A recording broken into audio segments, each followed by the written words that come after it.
Hey everyone, welcome to a special Zoom edition of Connected with Krissy. I have my very special guest and one of my very, very good friends for, I don't know, the last 15 years, Bonnie Maxson Lee is joining us. And thank you for having me. I appreciate it. That was really nice of you to ask me. Coming. I miss you in Florida. I know, I miss Florida and I miss everybody there. It really kind of, that's what's the hardest for me, honestly. Yeah. Because everybody's so far away. Yeah, well, Bonnie is in beautiful Hawaii now. So she lives, I mean, in Florida, we sort of live in vacation, but you really, really live in vacation. I absolutely love the island. So it's so beautiful here. Yeah, so Bonnie is a master personal trainer. She's a pro wrestler, and she is also the trainer and owner of Oos Wrestling based out of, tell me what island it's on? Oahu, Hawaii. Yep, so which is, people would know like Honolulu is the main city. Yeah. Any of our little fledgling like pro wrestlers in Hawaii, seek out Bonnie and her husband Aleki for your training because you'll be with the best of the best of the best. But today, I have class today, heck yes, hold on. I got on my Krissy Vaine shirt. I got on my Krissy Vaine shirt. It just came in the mail today. I've had a shirt for like a year. That is so cute. I could probably like order a shirt.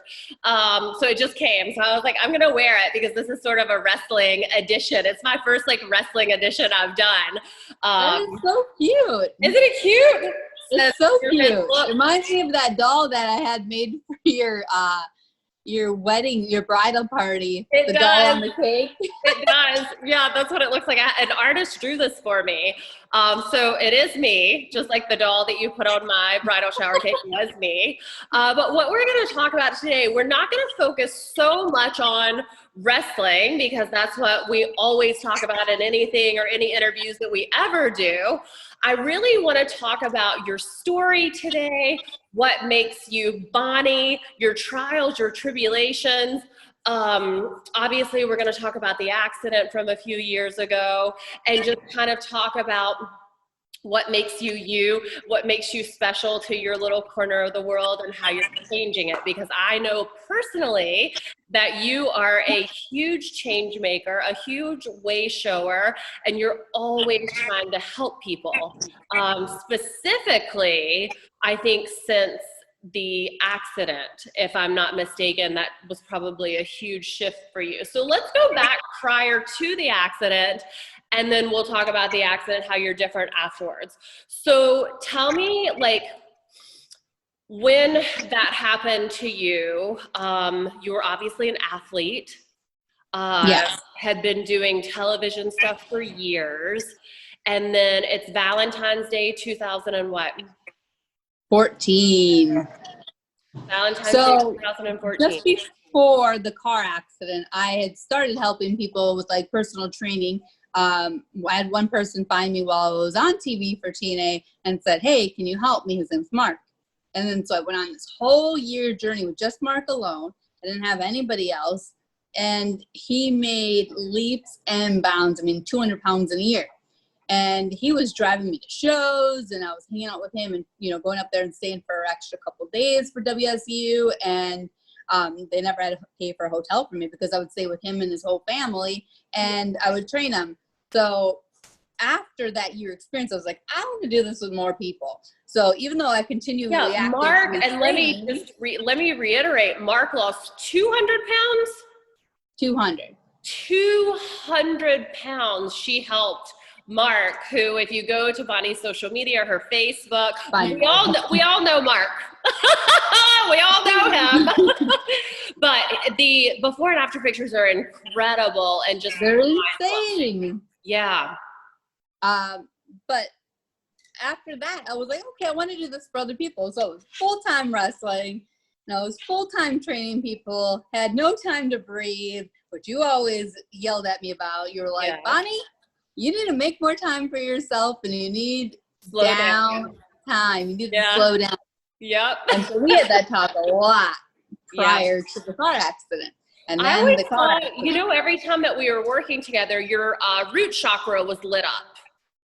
And that's like your go, go, go chakra, like your one that's like can't sit still kind of chakra. So I would always see your root chakra lit up every time we would do an energy healing session. So I knew that that meant God, spirit, universe wanted you to slow down a little bit. Yeah. So Little then did we the know. Little did we know. Yeah, I was forced to slow down. So I was driving to work one day for one client, which it was not her fault, but some girl. So let me just use some things. Okay, so this is a driveway, and then back here or up front are some trees. And this is a main street that goes 50 miles an hour. Yeah, it's kind of like a highway, like a 1 or 2 lane highway, right? It's considered like a small highway. That's what I thought. In Brandon. And I actually lived here. So I lived in this apartment complex. So I know that you would have to drive past the trees to see the stop sign before you cross over, because you can literally cross all the way over the street to go to the left, which is scary because it's 3 lanes each side. And so this person, I'm driving to work. I'm in the right lane because I just have to go up over the hill and then turn in. So obviously I'm in the correct lane. So 8 o'clock in the morning. Sorry, you randomly hear my dogs run around. That's okay. I had to run from my toddler earlier. I'm driving to work. She doesn't stop at the stop sign because she's on her phone. I T-bone her. She just goes right here. I go spinning. I go through the ditch. This is after hitting her. I go through the ditch and then hit a tree. So when you hit impact 1, probably wouldn't have been bad. It would have probably just been a couple scratches, you know, probably not much, but that tree was unforgiving. So I just remember airbag hit me in the face. I remember going through the ditch. I remember like my face down in my steering wheel and then looking up going, oh, that's a tree. And then, oh, well, I'm bleeding. Oh, I hit my face, like analyzing. I hit my face on the steering wheel, so I probably broke my nose. I'm all right. Breathing is really hard, but that's probably because of the airbag. And then, so I took the seatbelt off because that was causing pain, and I opened up the door, and I was like, I'm really in some stuff here, like in the woods. So I'm like, oh God, what did I do? And then I hear a bunch of people like, don't move, don't move, don't move. And I'm like, okay, I know that I'm not supposed to move. Yeah. And then I can hear the ambulance coming. And the guy that was with me, I was like, you know, dialing my now ex-husband for him. Yes.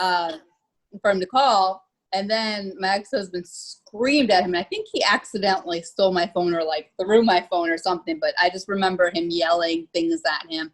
So well, I know that I remember him telling me that all he heard was you screaming. So he heard you screaming, and so then he was freaking out, and it was just chaos.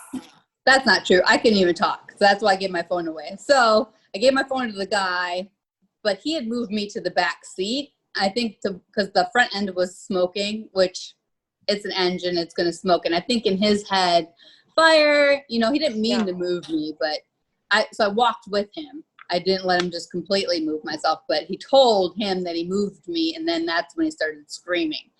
I wasn't screaming. I just couldn't breathe. I had no, like, room to talk. Okay, so X may have told a little fiblet. Yeah, there's some interesting things there. So then the ambulance gets there. My phone's gone, and then they lie me on the stretcher. I'm like, I don't need a stretcher. They're like, lie down. I was like, fine. No, so you did need a stretcher. Oh, yeah, they wouldn't let me walk. So yeah, you did need one. Yeah. And then I had just washed my hair, and they laid me in the ground, and I was like, my hair's getting dirty. That's all I cared about at the moment. Then we get into the ambulance. They're like, we're going to cut your clothes off. And I was, you never told me this part before. They went to cut your clothes off? They wanted to. And I was like, I am wearing Lululemon. You are not cutting my clothes off. So I ripped my sweater open, which was just snaps. And I was like, see? They were like, okay, just stop moving. Bonnie's a Virgo, and she's a little bit likes to be in control of things. She's like, ambulance, you EMT people know nothing. I'll take care of this. I got this. So on the way, I'm like, they're like, you need to put a neck brace on you. I was like, my neck's fine. I was like, my stomach hurts. I hit my face. It's probably bloody. My hair is dirty because you put it in the dirt. I said, you're not cutting my clothes off. I hit my knees. This happened. Like, I told them everything that happened. So they're just like taking all these notes. Yeah. But I was like, my back and my stomach really hurt. And I was like, I don't know why. I was like, I think it might be the seatbelt. I'm not sure, but it hurts. And my dog likes to throw the ball for himself. It's okay. I did a boom. So then we get to the hospital, and then, you know, they're putting me through all these things, all these scans and whatnot that need to be done. And then all of a sudden I know I'm going into surgery. So I wake up. This is an emergency surgery. Yeah. So yeah, I didn't really know what was happening. Yeah, we're laughing now, guys, but this was not funny at the time. Like, yeah, it was really very, very, very serious. I'll chime in because I think about this time is when I got the call, and it was pretty early. It was only 6 or 7, I think, at HSN when I got the call. And even though I worked overnights there, but I don't remember. I think this was about 7:30 because I remember feeling like I had been hit in the gut.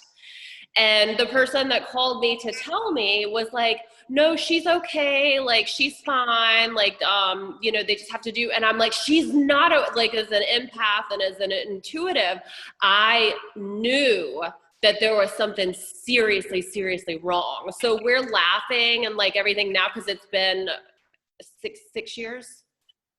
Yeah, it's been 6 years now. Especially, it was not funny at the time. So they roll you into surgery. So I had to have emergency surgery because I had internal bleeding, which makes sense. To me, that makes sense. I'm very much a logical person, and especially with medical, because I actually do have a medical degree. I just, you know, want to be a pro wrestler. So I know a lot about surgery, and I've had a lot as well. But yeah, because you also have rheumatoid arthritis. Yeah, I've had rheumatoid arthritis my whole life, so I've had plenty of surgeries already up to this point. So going into this surgery, I was like, oh, well, that makes sense. I probably had some internal bleeding. They needed to clean it up. And then I went from feeling, you know, crappy to a little better. And then all of a sudden, like, my pain level went straight up. And then at this point, the doctors are trying to check me out the next day. And I said, last night I felt a little better. Today I feel worse. And then so they kept me one more night. And that night I was screaming in pain, like so much pain. And that next day they were like, okay, we're checking you out. You're just staying here for drugs. Florida is known for having people go in and try to get prescriptions. Yeah. I did not choose we have a to get serious in a car opiate accident. Problem. There's a huge opiate problem. But I did not choose to get in this car accident, elective surgery, just to get drugs. Right. Most people know that I rarely even drink. Occasionally I have a drink. I'm not even a drinker. I don't smoke. I don't smoke weed. I don't need pills. Like, I don't like them. They make me sick. So when I'm in the hospital, I'm being pumped with drugs, and I'm given these other medicines that stop you from throwing up. And I don't think you should be taking things that make you throw up and then having to take additional chemicals so you don't throw up. Right. So like at this point, the first surgery was, you know, scoping. So it's very invasive. It's not that bad. But that next day, the doctor that said that to me, I told him that he can leave. And then another doctor came in and said, well, I think this was a scare tactic. I'm pretty sure it was a scare tactic, but it did not work. I mean, he goes, well, I'll cut you wide open. And I said, okay, you got to do what you got to do. I'm in extreme pain. And so they wheeled me into the ER. They cut me open from here all the way down to my crotch, spread me open, see if there was anything wrong. And you know what? I was dying. I was dying of sepsis. So if you ever feel in more pain at the ER when you're being checked out, don't leave, because that is a very, very bad sign. Most people die of sepsis. So And that And could the be sepsis something. had taken over quickly because this was less than 24 hours. Oh yeah, it was less than 24 hours. It was just So on. what, do you have any ideas of what you think may have been the initial cause of the sepsis, or you think it was just a combination? So it was the seatbelt. So you should wear your seatbelts, but the impact of hitting the car or hitting the tree, the seatbelt like really cut into my abdominals. And they said that if I wasn't a strong athlete like I had already been, that I would have died on impact. That's how hard I hit. So if I wasn't an athlete and I wasn't strong from wrestling, I would have done. But since I was strong, and actually when they went to cut me in, they said it was really hard to cut through my abdominals. And that's from all the workouts we do, all the wrestling training, all the falls, all the getting kicked in your stomach, like really builds up that strength. It's like boxers being punched in their stomach. It's the same thing. They're like, you were really hard to cut open, but we got through, we cleaned you up. So when they went in to clean up the cuts, out all the infection? so when they went to clean up the cuts, they got what was there and what they could see was open. What happened is a blood clot formed in my lower abdominals, so in my intestines, and exploded. And that's what caused the extreme pain, that explosion, which I didn't even know until Angel took me to the doctors later on. Yeah. Because I wasn't there enough because I was on so much drugs to keep me from all the pain that I just couldn't logically always think of the right thing to ask. Right. So when I was more clear, I went to the doctor. I was like, so what was it? Like, what was the sepsis? Like, where was it at? What exactly happened? It's like a blood clot formed and exploded. So you were basically dying. You were rotting. So you had like 24 hours lived. So if I would have, in reality, left, I would have died. Yeah, and like most people here listen to doctors. I am not one of them. You are not one of them. But 97% of people listen to doctors. Not that there's anything wrong with doctors. It's not. Most of their intentions are good, but they are not taught to work intuitively. They're taught to only look for clinical. And what they can see, and you can't see sepsis. They couldn't see it, yes. Even though they didn't even believe you when you said something. It was almost like a threatening thing. So it's very, very important. We're at a time now where it's so important that we take control of our own health. Like now, very much so. Yeah, now more than ever, we have to take control of our own health. So you were way ahead of the curve as far as like being intuitive with your own body and knowing something that was going to be wrong, something that was wrong. I also knew something was wrong. I was like I just kept thinking, and I kept telling like our mutual friend, I was like, no, I was like, she's not okay. There's something like going on, like there's something going on. And then I heard that you had stayed rather than going home, and they had cut you open again, and thank God, because it was another emergency surgery. And had they not done that one, we would have lost you, because that's what I kept getting in my head. I was like, no, she's not okay. Like, this is very serious. Like, I felt like that you had 48 hours, and then I needed to get to the hospital. Like, and we did. I don't know how many, it was within that first 48 hours or so that Ryan and I were there, but you had just come out of the second surgery when we got there. Yeah. So anyways, did you see anything, any of the, because we had a big topic over the near-death experience. Oh, there you are. You're frozen for a second. Sorry, you're frozen. Oh, that's okay. Oh my, there you are. Mm-hmm. Okay, so what happens with these? I live on an island, love. It might be mine too, because I'm on an island as well. Yeah, our internet's in and out over here too.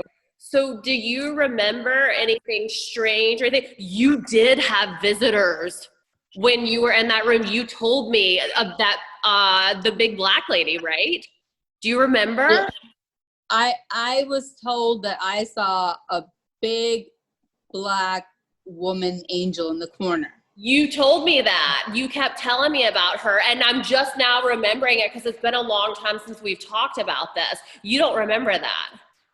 I've been told a lot. I don't remember saying that, but also so Angel, when she brought me a balloon, it was a pug balloon, and I thought it was Leva. You thought I thought she brought Leva Bates with her. because the balloon was doing this. It was bobbling, and Leva walks like this. I was like, you brought Leva! So I was really high. Yeah. I'm not used to taking things. Yeah, Also, I remember you I telling don't know me if I actually saw an angel, but I also kind of, because I woke up a few times and Kia was in the corner. But she wasn't really there? No, she was there. She rode her bike to see me. So I don't know if I got things confused. Right. Because she is a big, black, beautiful woman. And I kind of got a shitty sense of humor. Yeah. So maybe so when you have much I do remember you telling me about the heavier set black woman that like came to see you. I remember you telling me about her. And now I can't confirm nor deny because I was too high, but it was either an angel I saw or it was calm. Hey, sometimes they're the one and the same. Oh yeah. You know, so sometimes it's one of the same. Listen, a human can be an angel too. Yeah, earth angels walk this earth. So, you know, it could have been her, and that could have just been what maybe you saw her in her true form. Sometimes I think that happens. I mean, I don't know. Confused. Stranger things have happened. So after that, tell us about the recovery process. It was years. So yeah, it's actually still up until current that I've had to deal with surgeries from it. I've had, I would say 11, 12 surgeries since then. So what they did is when it was cut open, they were afraid of infection again. So the staples that I had, they removed every one of them.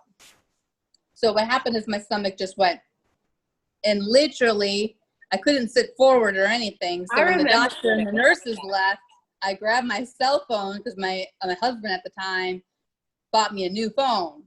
And I went like this and I took a picture to see what it looked like. And then I did this and I freaked out. I put it down. I couldn't deal with it. I just couldn't deal with it. So it was gaping. I could literally see my inside. It was gaping. I remember. Huge. Yeah, the only thing that was connecting is they sewed my belly button back together. So I had basically 2 open blocks that you could see into my stomach. And then they wouldn't let me leave until they got me a wound vac. So it's basically this really hard, metally, grainy sponge that they stick into both of the wounds. And they seal it, and then they turn it on. It sucks it together. So they sent me home like that. And the first time I went home, I went from probably about 130 something to 90 pounds. Yeah. I couldn't even keep on. I don't know who bought me clothes. Somebody bought me clothes, pajama bottoms and stuff. It could have been you guys. I don't remember. But they were falling off, and they were smalls, and they were tight. I was tied, and like I couldn't keep anything up. And at this time, I still hadn't eaten because when you have sepsis and they have to cut your bowels, you can't eat, you can't drink. They give you an IV and they let you suck on, ice cubes. Yeah. And I remember telling all my friends that they were bad friends if they didn't give me water. And she definitely would do that, guys. No, but I told Lexi and she got really mad at me. I was like, you're a bad friend. You had every right to be mad at that point, you know? I was not, I know I was, like, sometimes I was funny to be around, sometimes I was passed out, and sometimes it was not easy to be around, but it was frustrating going from 100 miles an hour to nothing. Yeah. And then I went home for 3 months, and I was in, a total of a month at the hospital, and then 2 months at home in complete bed rest. And the only place that I could move around was to the bathroom and to the living room. And then I was so blown up and gassed, and I just couldn't get myself motivated to do anything else through the house. Plus, I couldn't be up for very long because I was passed out because you were supposed to be resting at the time. You were not supposed to be doing anything. And I remember distinctly you trying to do things. Trying was definitely the word. And not listening to directions, but yeah. So when did you realize again that there was kind of something going on? How many months later was it? Well, during the process, I was I kind of had to fend for myself a lot. Excellent. So, and then during this time, I'm still in the hospital. Angel had to drive me once because, you know, I couldn't get a ride any other way. And if you're married at that time, you know, who should be driving you? Yeah. So I remember I really didn't have much of a life. So I lived on the computer, and I'm sure people have tons of weird messages from me because I remember reading some of them afterwards, trying to get people to share funny stories, but nobody thought this was funny. So when you're stuck there, you're trying to use some humor to get through it, you know. But, you know, I started finding other things online that were starting to pop up, mutual connecting accounts and whatnot. So at that time, being stuck in bed and being stuck in recovery myself, my ex had started, I started finding some unusual behavior, but nothing Basically solid. became a private investigator and all of your free time that you had. Basically, I was finding a lot of weird things, but it was nothing definite. I had nothing to like 100% to say that stuff was happening. Right. It's just none of it felt right. And then I asked Krissy a lot, like for guidance and help, and she was there really emotionally for me. It was really hard I know it was hard for you to just be there because, you know, you can't really do much. No, Except for being and here. it was my job to stay as neutral as I could be and just guide. So, Yeah. you know, it's, everybody wants to do the best that they can, but you can't change people. People are who they are. And we could do all the spiritual healing and all of the chakra balancing and all the DNA reconstruction that we want to do. At the end of the day, people are who they are, and they can only change themselves. So you've changed a huge amount in the past, you know, 6 years. Your life has completely done a 360 for the better. No, the first few years were hard. 2 years was rough. 2 years was real rough, yeah. 2 years. So I had, at that point, I think the wound vac was supposed to come up this particular day, and it didn't, but I had gotten authorized by my doctor and by work to go back to work. And I knew at training I could still train people within my limitations, and I could sit down and they would be understanding. But my wound vac didn't come out. So my first day back to work, I had this wound vac in, and all my bosses were like, "Bunny, what is that backpack?" And I was like, "Don't you worry about my backpack."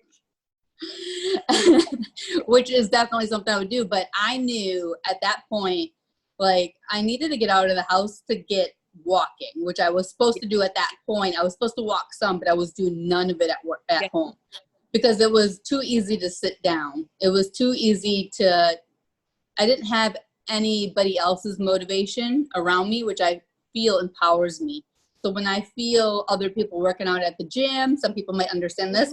It gives me, I get their energy, and it just kind of pushes me a little bit more. If I stuck at home and have to do home workouts like we all do right now, and there's barely any gyms open, it's hard. I make myself get through it, but it takes a lot longer just because I'm like, and I don't have the motivation of other people. But I knew going back to work, even if it was for a couple hours, I knew it was going to be rough. And it was the first, hold on, hello, you there? Sorry, my husband was calling me. I just declined him. And so I knew that if I didn't get to work, that I wouldn't start to build myself back up. And I was not being built up at home. I was being torn down. Everything hurt just being at home, physically, mentally, emotionally, and I just needed to get out of there, even if it was for 2 hours. And the first day back, I almost passed out for sure. After that, it got a little bit easier, and I knew I'd get sick, and it happened. But I got sick. I stayed at home, went back to work, slowly, surely, and then I started being able to work out again, and you know, within limitations, and listening to the doctors what I can lift and what I can't lift. And just because it wasn't healing the way it was supposed to do with rheumatoid arthritis, you don't always heal the way normal people do. Right. So my abdominals didn't heal back together. So another big surgery is I had it, and then I also developed hernias because there's no abdominal wall. It's just kind of doing this all the time. Right. What was it? Amber's wedding. Amber's wedding at that time, like every time I walked, I could feel a shift in my abdominals, and I had literally had to hold my stomach while I was walking because it was painful. Yeah. I remember some people saying some rude things to me that day. Yeah. Like, oh, you must be pregnant. Oh, you know, why are you looking for sympathy? I'm trying to hold my stomach together to be comfortable. Yeah. It has nothing to do with anybody else. This is me, and you don't understand the pain that I'm in. Like some people, and even some people unexpected, said some really rude things to me and just made me step back and just evaluate those friendships. Absolutely. Tough times to do that. Oh yeah, because like people are thinking that I'm just trying to be needy of attention. No, I don't want to be in this position. I don't want 11 surgeries. I don't want this to happen. All I can do is use my story to move forward. It has nothing to do with that. That can happen. And for a strong personality like you to be like need other people, like come on, that's like the worst. Like that's a Capricorn and a Virgo's worst nightmare, to like need other people. No, it's like a nightmare. I can't imagine who would have said that to you, but hope you don't talk to them anymore. Well, I do, but within reason. You would be very surprised. Yeah. I know. Yeah, I know. I've actually seen over the past few months sides of people that I was like, you down low racist? Like, I'm like, you on the DL racist? What the hell's wrong with you? Like isn't this 2020? People are still racist. Like, come on, grow up. Thank you. You're still racist, like, you're still sexist, you're still this. Cut off. Yeah. It's like gross. Like you need to grow up a little bit. You need to fight the demons that taught you, because listen, my stepfather is so racist. I did not turn out like him. Yeah. I made that choice to be the opposite person. So I can't even believe, honestly, in my mind that we're in 2020 and that still exists. I have been mind blown, because I think we have a lot of like ethnic friends, you and I both do. And so I think that I sort of never even thought a thing about it. And then when all this comes about, I'm like, wait, that still exists? Like what? And then I felt so stupid because I didn't ever ask like my friends of color about their experiences or like what they had. So anyways, that's getting off topic. But yes, you figure out real quick in tough situations who you need to cut out and who you need to keep like at arm's distance. Yeah. And even after that was said, it was said again at another event by the same person. I think at that moment I just stared at that person like, wow. Like I gave them a look. That's all I needed to do, because I wasn't going to engage. But I gave that person a look, and I think they took a step back in their own words and was like, oh, that was really crappy to say. But they didn't say sorry or like, hey, that was horrible of me. So after that, like I started building myself again and building my self-esteem. And it was still really hard to build my self-esteem at that point. That's when I started coming to you with my ex, and we started doing couples, therapy. Yeah, not spiritual therapy together. And you were helping me see things without even saying anything. You were helping me physically. You would help me feel a little bit better, because I still had a lot of pain in my stomach. And even during those surgeries, like I still had pain from the trauma. It was just lingering there. And so you helped remove that, a lot of that. Now, not 100%, because I only came a couple times, because we did live about 45 minutes away on a good drive. Yeah. And then it wasn't helping the togetherness. And I think I came back a couple more times by myself. Yeah. And after a while, I would say, a couple years had gone by, and I found enough stuff to still not know exactly, but know, like in my gut, that it was done and I was over it, and I was done being treated a certain way, and I didn't deserve that. Nobody deserves that. And so I just... It's a big thing in our industry, like the wrestling industry in general. There's a lot of narcissistic men who think that the women should be second to, or like whatever. So it's a big thing in our industry. And I've heard this over and over and over when I talk to different women. And at some point it's just time to like cut it. And so how many years after the accident when that shifted and you guys were like, okay, this is done? Like 2016 at the beginning, we had like a vacation planned, and the vacation ended up really well, but I could tell that I was checking out. I wasn't checked out yet. I wasn't 100% done. And for me, I don't know, between healing and healing myself, I think I just allowed myself to take time, even though I was still dealing with that. And then the end of I would say about October, I just looked at him and said, I'm done. Like, nothing more than that, because I don't need to be nasty. I don't need to act a certain way. Yeah. I just looked at him and just said, I'm done. He went, okay. And I went, oh. Relief. Everybody's like, relief. Why couldn't he say that? Like, treating me a specific way. He could have just said, I'm done. And I've been like, okay, I can't stop this. And I don't need this. So thanks for saying it for me. Like, it would have been easier, but like, as soon as I let that go, I instantly felt better. I was still struck in with grief occasionally. Like, I would get sad and then I'd be happy, and then I'd get sad and I'd be happy. It's like in those moments, you don't know how to feel.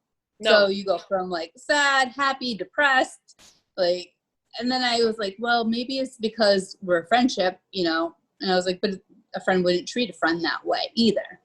So it was just the length of time. It's kind of like having a friend and you've been a friend with this person for so long, but you don't necessarily agree with them. And living, there's lots of things between them, you and them, that like, if you met them now, you wouldn't be friends with them. Mm-hmm. Well, you know what I mean? That's what happens, especially when you get on the healing path.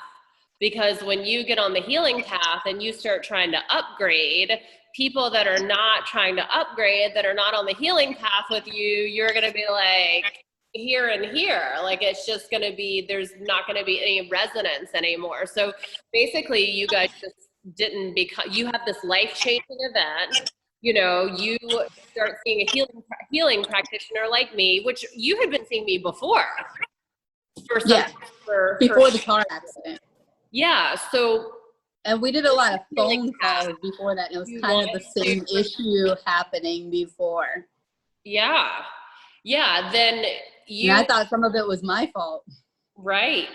You're healing, you're upgrading, you're healing, you're upgrading, and then somebody else is staying back here and it just doesn't work anymore. Mm-hmm. So fast forward to when you got your strength back and when you were able to really get going and stuff again. You didn't talk about the accident for a long time publicly. Then I know you did a few little posts here and there. Do you know that I do not text and drive, like, ever, because of you? Like, if I even think that I'm going to pick this phone up in the car, I go, nope. It's so easy to grab it because we live in such a fast forward mode. But the thing is, what if you kill somebody? What if you kill somebody's child? What if you kill a pregnant woman? What if you kill a senior? Yeah. Like, what, do you blame them? Yeah. No, you have to take responsibility. You have to live with that for the rest of your life. Well, and it's horrible. Like, statistically, I saw a statistic that looking at your phone or texting, even if it's only for 1 second, is the equivalent of falling asleep at the wheel. Which is worse than drunk driving. It has been proven. That's why a lot of, truck drivers and stuff get in car accidents, because they're working so long. Yeah. And they think that they can just push through another hour or so, and then they fall asleep. And that's when 2 seconds. Have you talked to the girl who hit you? No, she's never once checked on me at the accident scene. She didn't come check up on me. She didn't, I had her address. I thought about going to visit her, and I was like, she probably feels guilty or whatever, but I ended up, because she had the bare minimum insurance, like scrape by bare minimum. Her insurance paid what they're going to pay, and I couldn't get anything else, and I had to pay everything else out of pocket, which I remember. Yeah. took my savings, took everything I had. I had to sell things to, pay bills and get my prescriptions that I needed for the time being. But as soon as that wound vac was up, man, I stopped using any of those drugs and stuff like that because I didn't need it anymore. Right. I can understand how people might get addicted to drugs, and sometimes I think it's more biological for some people. But for me, I don't have an addictive personality in general. I don't either. So that stuff for me is not addictive. I could understand that, like, it would help me go to sleep. I like that, but I just took a Tylenol PM to deal with the uncomfortableness trying to go to sleep. I was like, that's all I need.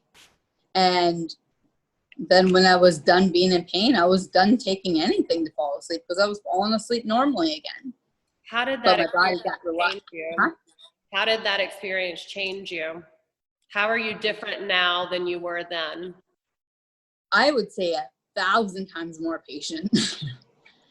I've always been kind of a patient person, but I'm really patient now. I can drive in traffic. I could sit in standstill traffic for 3 hours, and I got my music playing. I'm just sitting, watching. I'm so incredibly patient when I drive now.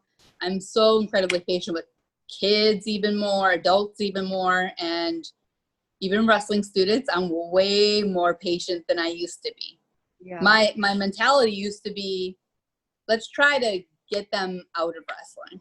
And if they can handle staying, then they're meant to be a wrestler.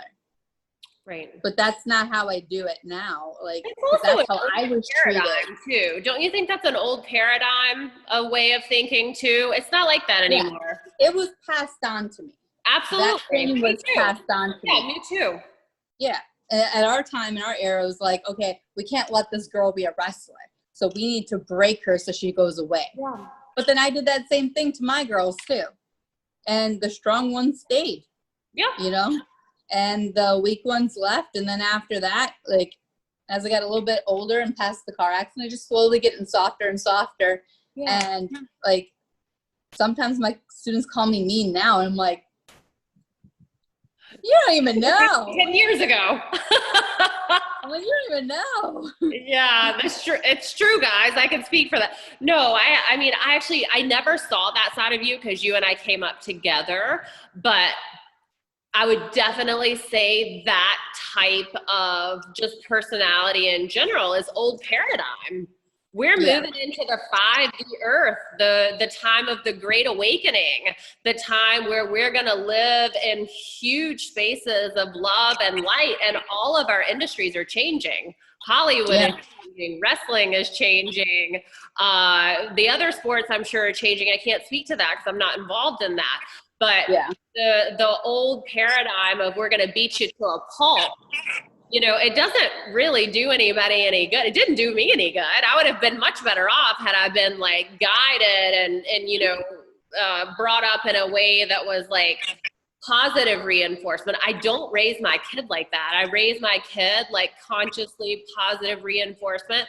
I think that's a very, very like 1950s kind of old paradigm that we just don't, the millennials took care of that for us. With their cell phones and they're telling on everybody. But honestly, good for them. Brave. We never told on anybody for getting treated like shit. So, nope.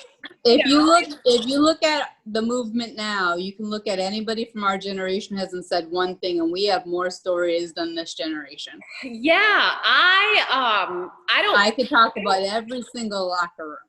Yeah, I've seen a couple of promoters post that nothing's ever happened in my locker room, and I'm just looking like, because I was 17 and 18 at one time. Now, when you get to a certain age, you just don't care anymore, and you start speaking your mind, and people leave you alone, and then you get tagged as a bitch.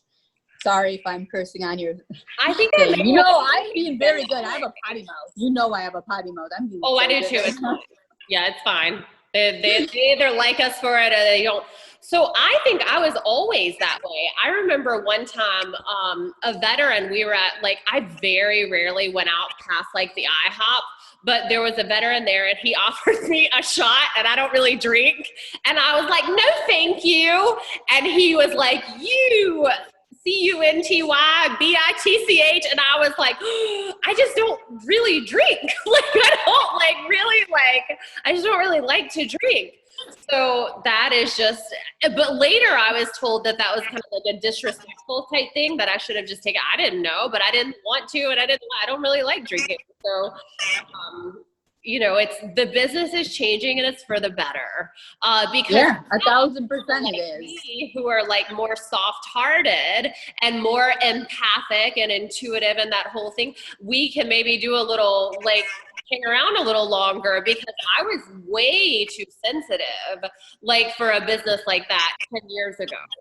You know, Yeah. it's way too rough for me. Like, I'm too intuitive, too sensitive, know what people are thinking, know what's going on. Like, I just can't do it. But now I think it's really good. And like for our kids and your kids at the school, like, you don't have to worry about them as much. Like, No, and I had an issue once with a guy, and he's not at my school anymore. And I had an issue with another man, but not being sensitive when somebody got hurt, because in wrestling you will get hurt. But when I first came here, I had to retrain everybody because they were trained the opposite way, which you'll understand. right, Which isn't our way.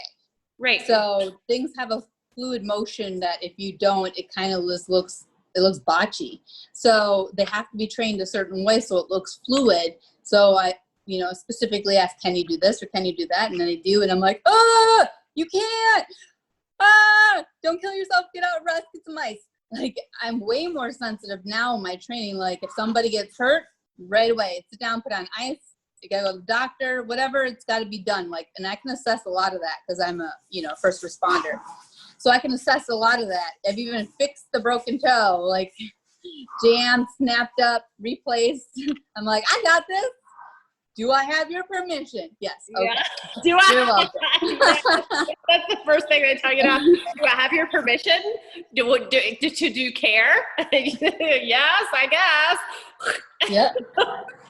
Splint that thing up. Be like, here's some popsicle sticks for you. They're gonna give you the same thing but with metal. And then they're like, oh, you're right. I'm like, yeah, I know.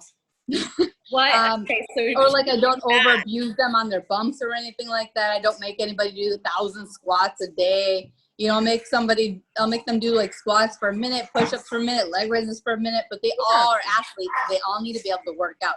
Every the last 3 minutes of a workout. Yeah, there's a difference you between really like, need to calm down.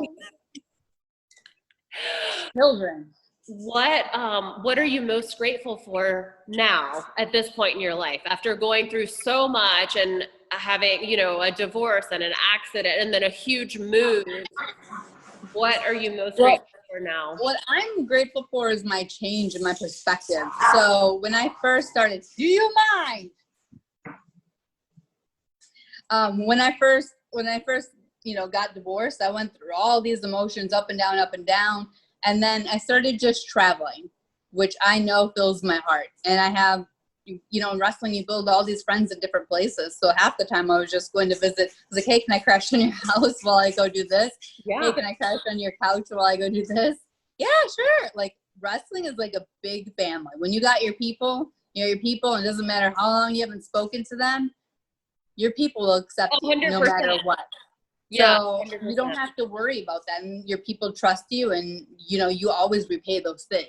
You always repay those favors. So going through that, like, it not only made me more of a patient person, but made me just see life differently, in that, hey, maybe I need to get my nose out of work and live a little bit. Which I don't know how many times you told me that. I know. I need to get my, you know, nose out of work. I need to live. I need to travel. For some people, it's not traveling. For some people, it's opening a book. Whatever works for you. But for me, it was getting out, experiencing things, traveling. I'm definitely outdoorsy, but not dirty outdoorsy. I want to go hike. I want to travel. I don't want to be in mud, those kind of things. And it just really filled my heart with the way just different cultures. That's another reason why I guess I don't see things the same way as people when it comes to race and stuff, because I've traveled and I've lived in so many different countries that I adapt. I'm adaptable. I can live in Mexico. I can live in Japan. I can live here. I can live there. Yeah, you might get nervous, but who cares? Eventually you'll adapt. You adapt to the way of living, and then you see how other people live, and you adapt to, their situations, and you become way more sympathetic and empathic towards these people like you already do. So that situation happened, and in the midst of it, I didn't want to date or I didn't want to do anything, and then somebody found me, and I remember this like it was yesterday, by the way. I was not receptive either. Not at all. So my current husband, my current and last husband, I started going on random dates, but I would only go on one date because on the second one you feel like you have to kiss somebody. So I'd only go on one date.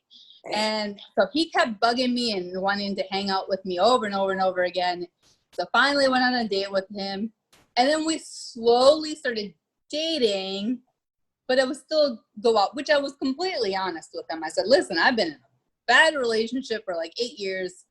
7, 8 years. I need a break. I'm probably not in a good place to be with. I'm not going to be easy. I'm not going to trust you. I said, this is not your fault. This is stuff that I have to work on. So we dated, probably started in just casually dating somewhere at the end of July or somewhere in July. And it was very seldom I would see him. And then, because he was a few hours away. Yeah, it was an hour and a half away as well. Yeah. And so, then he was like, hey, let's, come and spend Christmas with me in Hawaii. And I was like, well, I've never been to Hawaii, and I have been traveling, and that's a place I haven't been to. And I said, I know, but we're going to be with your family. And he goes, yeah, but it's fine. He goes, nobody's going to care.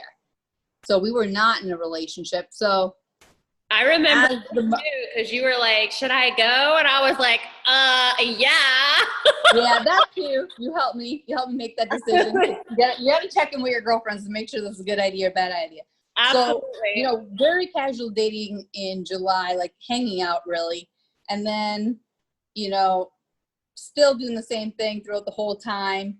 And then December hits and he takes me to Christmas in Hawaii, and just being on the island, hiking, doing the things that I like together and experiencing the things that I like together, and which he totally worked me, because he doesn't hike at all anymore with me or do any of that stuff with me anymore. He worked me. So by the end of that trip, we come back, and now I'm starting to feel something, and now I'm starting to feel like, okay, this could be something that I need to. I remember you would say to me, oh my gosh, he treats me so good. And I'm like, go for it. I'm like, you deserve that. He's so sweet. He is incredibly sweet. And at first I had a really hard time accepting that, because when you're treated crappy, like accepting a nice guy is awful for the nice guys. And I feel so bad for them, because I was not very nice. I was nice, but I was also very withdrawn and reserved. You made it work for it. I did, and sometimes intentionally, but most of the time not intentionally. But he worked really hard for months and months and months and months, wouldn't give up. And then I don't know, just being on the island, it's so loving here, and it's just so gorgeous, and just the vibe here is just like Bob Marley songs. It just feels so good here. And then the way he took care of me on the way here, the way he took care of me on the way home, all the respect he showed me, and it was just like, this is really good, and this is what I need. I need a nice, authentically nice man. Right. And so, we started okay, now we got back and we're like, okay, we decided that, we were going to be together, which was a hard decision for me to do. And I was like, I'm still going to be a work in progress. I said, this is not perfect. I said, I've been working on myself. But working myself as a relationship is two different things, which you can understand, because you help a lot of people that go from being single to being in a relationship, especially some people that go a long time without it, get happy being alone. And I started being happy being alone. That's the best place to be, because Yeah. then you are whole for someone else. And I didn't need anybody else to live. I didn't need anybody else to live with. I didn't need anybody else. Relationships there. Yeah. And I've always been able to financially support myself, and no matter what, I will always, like, it will always come back to me somehow, and I will always make money, and I will always give it forward. And then, so swoop around to, you know, by September of that next year, just before, he was like, let's move to Hawaii. And I was like, I don't know. I love Florida. I love my people. And like, I built my own family there because I love my family, but I'm kind of withdrawn from my family. I kind of do my own thing and check in with them and go visit occasionally, but I'm kind of a loner. But in Florida, I built my family. Our little friend family. Yeah, yep. Same. And then slowly everybody started moving, and I was like, yeah, but everybody else is moving. But I had everybody there. I had you, I had my gym girls, Angel left, Chi left, like Lexi. But I still, Lexi was still there, but I had plenty of people that I considered my family there. So that made it really hard to move. And it really made it hard for the adjustment. But moving to the island, I also made it really hard for you to tell us too, since Chloe told me. I was like, wait, what? She's like, Bonnie. It happened. I felt like it happened so fast. And I was like, Bonnie, what? I was like, Bonnie moving to Hawaii? And I was like, I texted you. I was like, I can see that face. But so even though I was like sad, I was very happy for you at the same time, because you deserve the life you're living now. And it's amazing. What we're doing now is just giving it forward. Like, all we're doing, like, is paying it forward with this wrestling company. It's not about, okay, this or this or this. Like, everybody just tries to make as much money from wrestling. Wrestling doesn't make money, by the way. Like, wrestling is going to eat your money away. You run a company, is going to eat your money away, because it is expensive, especially when you have to have everything shipped to an island. I was going to say, especially there, yeah. Because you can buy, like, turnbuckle pads are like $100 and some, but then it costs over $300 to ship them. Yeah. These are things you don't think about before moving to an island. These are things you can think about. This is not anything that was on my radar until we moved here. The day we landed, he goes, I'm thinking about buying this ring. And I went, I thought it was fine. I mean, what else do you do when you've got 20 years in something? I love it. I think it's fantastic. And then you get to help, you know, the kids behind you. Not that we're not still kids.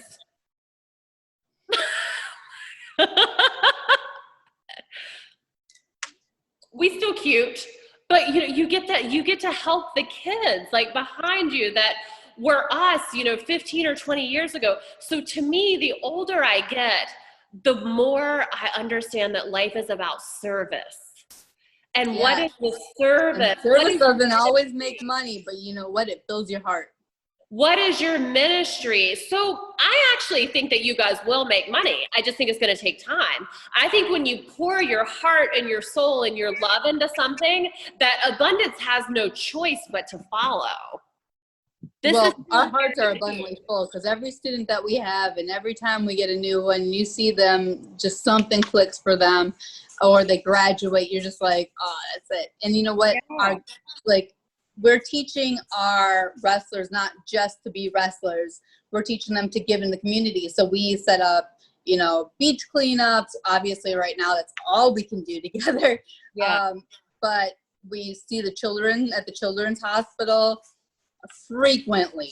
Not right now. Covered in chills right now. I'm like so proud of you. I get just like covered in chills, and like I don't want to cry.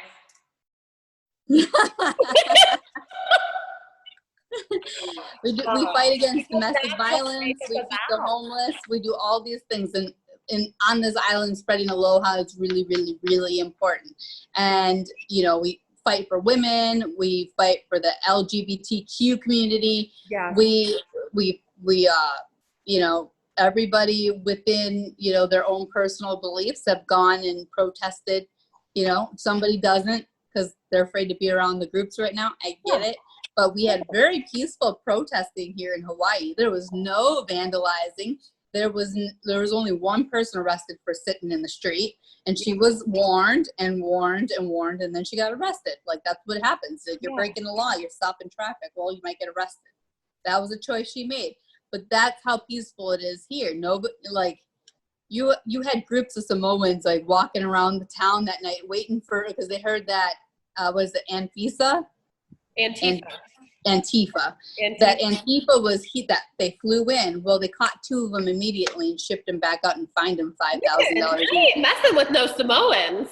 No, and then you had like patrols of Samoans. They're like, "Come mess with me, bah. We have beef, bah." Yeah, no. They end all of it with their fists. They don't use guns. They don't use any of that stuff. They will beat you up. Yeah, but the thing that I love about the Samoans are like when they love you and when you're a good, loyal oos, like they love you. So they do. We have a long history of Pop, Mom, and Bobby and the entire family. So well, the thing is, actually, wrestling started here, like without a ring. Oh, like there was wrestling matches. So the origin is actually here in Hawaii. So it goes way back. So them, like, wrestling is personal here. Like, so you guys are bringing back a little history. We're bringing it back to the island because there was a company here before, but they would run very frequently and very infrequently. And in my opinion, they did not treat, I'll say my opinion, they did not treat the people very well. Mm-hmm. So they go from that, and they didn't trust me at first, which I get, understand, this white girl's coming to the island and, running pro wrestling with her husband. They know the husband, but they don't know her. Who's she to tell me what to do? Right. And then I got to retrain all of them. But then I show them, like, this is what we're here to do. We're here to help the island. We're here to support the community, and we're here to make your wrestling lives better. And the fans thoroughly enjoy it from what they tell me. They get so into it. Yeah, what I've seen on the internet is incredible what you guys are doing. So just keep doing it. When something is based, when you have a ministry, which I think that what you guys have is a ministry, when it's a ministry based on love and service and giving back, like that has no choice. There are no voids in the universe. That has no choice but to become abundant. And I know that's not what you're looking for, but be open to it. Be open to things coming along. Be open to accidentally meeting some person here that leads to this, that leads to this. Like, I see that for you guys. So just hold steadfast. Would you change anything? Anything that I've done since the car accident? Anything at all? No, I think being put on hold, it made me see what was there. And that you could easily hide from before. Yeah, because if you're not present, you can't see it. If you're not present, you can't know. You can't discover, you can't enlighten yourself because you're too stuck in everything. And I think this coronavirus is really doing that for the world. I agree with you. I was just going to say the same thing. I said, well, now I think we're going through that globally. What you went through a few years ago where you had to stop and slow down and actually take a close look at your life. We're now going through globally and on a huge level of consciousness just across the board.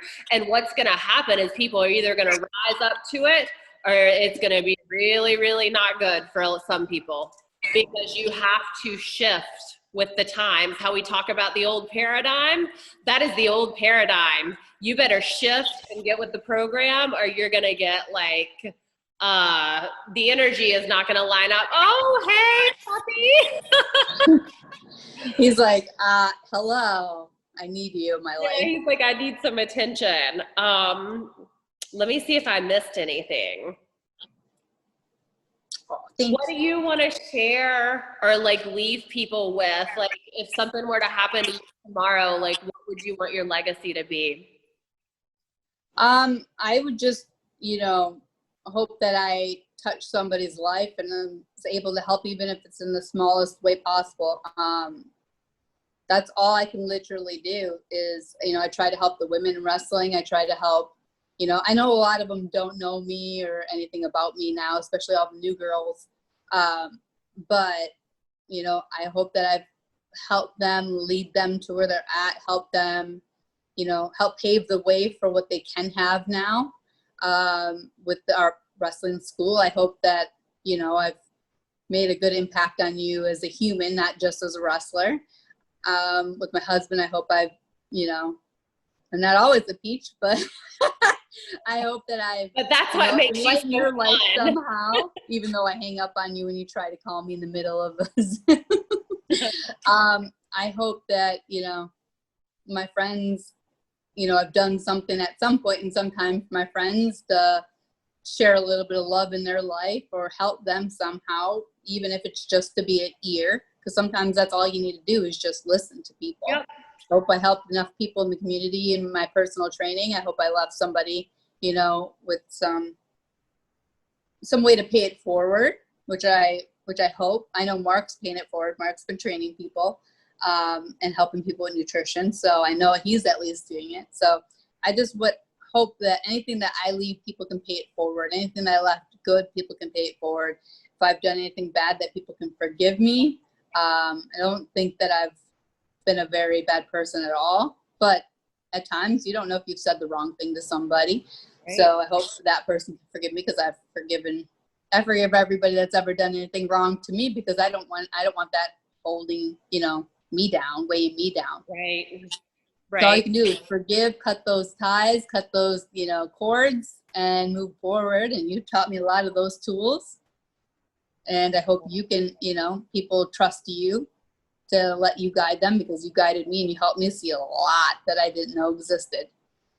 I had good teachers too. So I always say, thank God that shaman came along when I was taking a good 10 to 15 Xanaxes a day. Listen, we have our stories to show people and move forward. And, I had to go through that car accident and the divorce to show, other people. And that car accident made me sympathize with people that have had C-sections, because, I actually felt like I had a C-section that wasn't closed up. So that's exactly what it felt like. So when, I was training girls that had that, I could sympathize. Somebody's calling you again. I know. My family keeps calling me. They're always like, let's go. Get off the phone with Krissy Vaine. Basically, they're like, let's go. Well, thank you for coming on. And this was like awesome, because it was so different. This was more like a sit down into an intimate conversation that people are going to really, I think, enjoy. So thank you for coming on Connected. My goal for this show is to show what everyone is doing in their own little corner of the world to spread light, be light, do light things. So that is what's come to me in like the whole lockdown quarantine, is that it's very, very, very important right now that we're all walking in our truth and walking in our light. So I now that's all we can do. Be the platform, yes, for people to share their story, to walk in that truth. And thank you for being so brave and so candid. And I love you so much, and I miss you so much. I love you, miss you I'm too. so glad you're so happy, and I'm gonna cry, but thank you. I love you, and FaceTime me frequently. Yes, Even thank if it's you. for 5 Okay, minutes. thanks guys for coming on. This